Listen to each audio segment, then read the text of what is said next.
dat motocross een hobby is? Ja, ik vind het wel leuk en ja. Maar hoe ben je zo bij motocross gekomen? Oh, maar mijn vader die is ook, vroeger had mijn vader steeds aan motocross gereden. En ja, toen ben ik er ook, ik wou het ook wel, op mijn vierde ben ik er ook mee begonnen.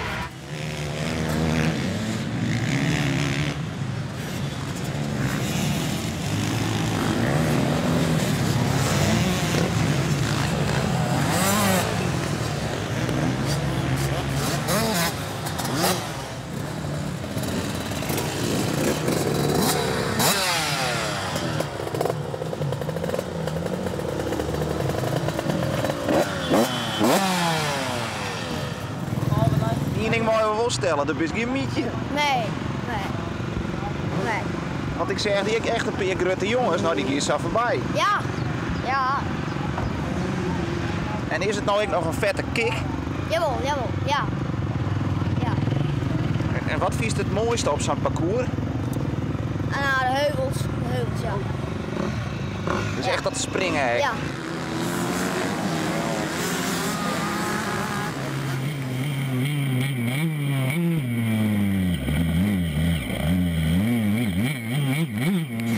Die houdt door de motocross, dood door de motocross. Dan mag ik denken om Verstappen. Ja, dat is heel mooi, ja. Ja, ik ging altijd, ja, met mijn vader ga ik altijd hierheen. En dat is ook wel mooi, ja. Dan denk ik ook wel een stap. Zo hard dat ik ga. En riesig wedstrijden? Ja, aankomende zondag is er weer een wedstrijd in Maren, clubwedstrijd. En dan doe ik ook mee. Hoeveel bekers heeft dat u staan? Een doos vol. Ja. Nou, soort succes en geniet van die hobby. Ja, bedankt. Heel erg bedankt, hè? Ja.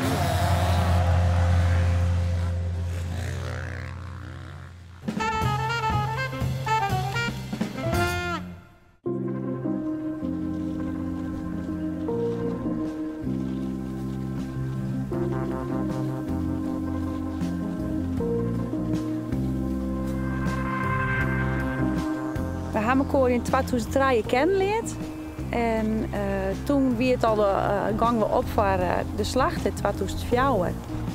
Nou ja, we vonden elkaar wel leuk. En, maar ja, kennen elkaar nog net heel goed. Dus dan gaan we de slag samen trainen, samen ran. Nou ja, het brengt gelukkig een soort tijd met elkaar terug.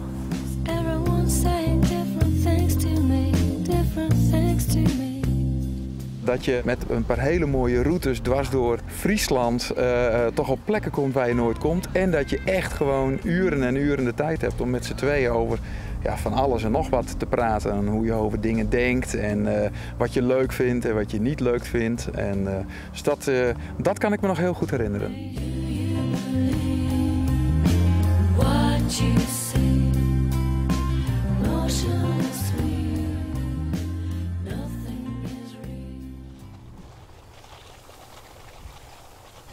Alleen de laatste kilometers, toen zijn we door het nooit weer. Nee, klopt. Ik vond het heel bijzonder. Er waren heel veel mensen en het was heel gezellig. En inderdaad, de laatste kilometers die deden pijn. Ja, in de benen en in de heupen en in de voeten. Ja. Dat wat ik me nog herinner, ja. Maar het is nou net weer de fout om de squon uit te dwaan op de laatste kilometers. Even de voeten vrij, dat mag net. Nee. Squon aanhouden. Ja, het is echt een groepsgebeuren. Hè? Een hele hoop vrienden die dan ook gaan meelopen vanuit het werken, mensen die dan gaan lopen. Ja, dan begint het toch weer te kriebelen. De kinderen zijn wat ouder nu, dus dan is het ook wat makkelijker. En dan gaan we het nu toch gewoon weer een keer doen. Dus bij mijn 18 jongen hier, de drokke baan. Als dan nou even een uurtje tussen het uitkiest om te rennen, had het echt weer even tijd van elkaar. Ja. In de rust, zonder aanleiding van band, van computers, van telefoons. Het is echt weer even te geren. Ja, klopt. Aan de eetkamertafel heb je toch natuurlijk de kinderen die wel het hoogste woord voeren. Hè? Dus een moment met z'n tweeën, dat is dan wel is het lopen perfect.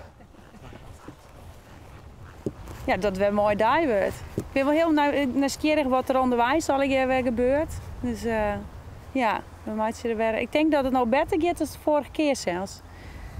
Voor mij. Ja. Volgens mij ook wel, ja. Volgens mij, we weten nu waar we allemaal tegenaan gaan lopen.